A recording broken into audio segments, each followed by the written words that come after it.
Hello bachcho, let's read the question. Question here, find the equation of curve passing through the origin if the slope of the tangent to the curve at any point x, y is equal to the square of the difference of the abscissa and coordinate of the point. तो question समझिए, question कह रहा है कि कोई curve है जो origin से पास हो रहा है, उसका हमें इक्वेशन फाइंड करना है और साथ ही में साथ कह रहा है कि इसका जो स्लोप है dy upon dx, tangent to the curve का स्लोप क्या होता है dy अपॉन dx, वो क्या है उस पॉइंट के एप्सिका और भुज के डिफरेंस का स्क्वायर है। ठीक है, तो ये हमारा इतना क्वेश्चन में गिवन है। तो आइए अब इसको हम सॉल्व करते हैं। देखिए इसको कैसे सॉल्व करेंगे। As you know that, as we know that, हम जानते हैं कि slope of tangent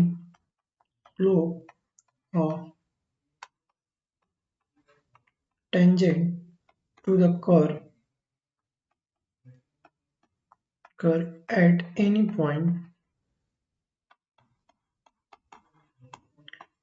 point x comma y is given as dy upon dx। ठीक है, तो hence according to question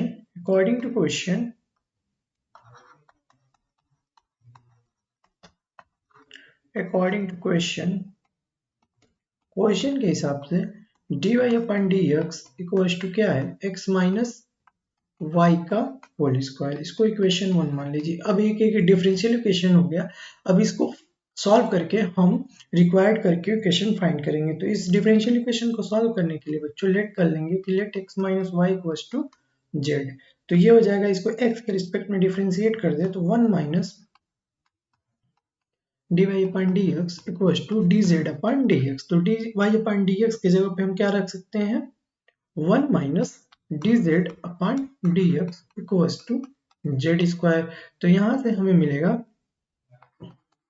this implies हमें मिल जाएगा 1 माइनस जेड स्क्वायर बराबर dz अपॉन dx। यहाँ से वेरिएबल सेपरेबल कर लें, यानी x को एक पास और y को z को एक पास, तो ये हो जाएगा 1 upon 1 minus Z square dz।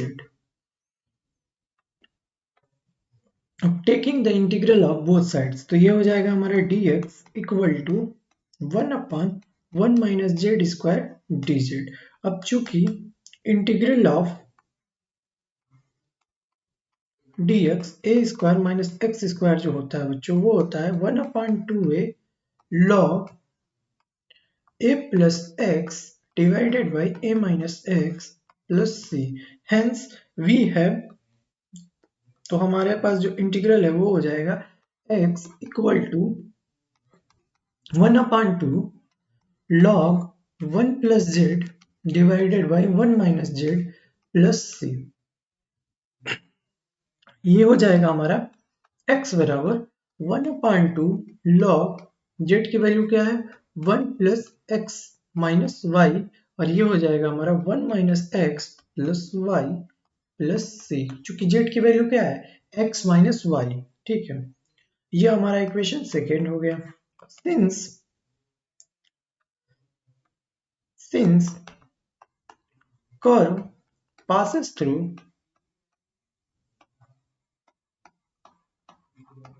जो कि कर्व है वो passes through 0, 0, hence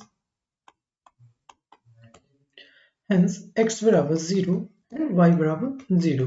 इसमें रख देंगे तो c की वैल्यू देखिए हमें क्या मिलेगी। hence we have c equals to x क्या आ जाएगा 0 1/2 log mod, यहाँ पे 0 यहाँ भी 0, तो log 1 यहाँ 0 यहाँ log 1 मिलेगा यहाँ पे, और ये plus c।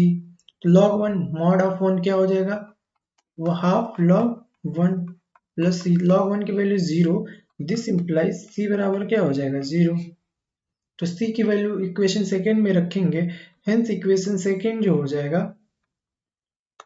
x equals to half log mod 1 minus X, sorry ये प्लस है 1 plus x minus Y divided by 1 minus X plus Y plus 0 हो जाएगा। ये हो जाएगा हमारा अगेन 2x बराबर लॉग, अब इसको पूरा को प्लस कर लीजिए, 1 plus X minus Y upon 1 minus X plus Y.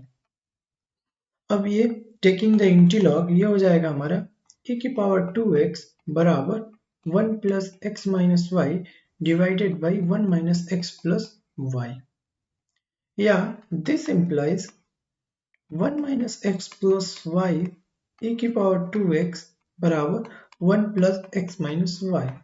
This is the required core. This is the required core.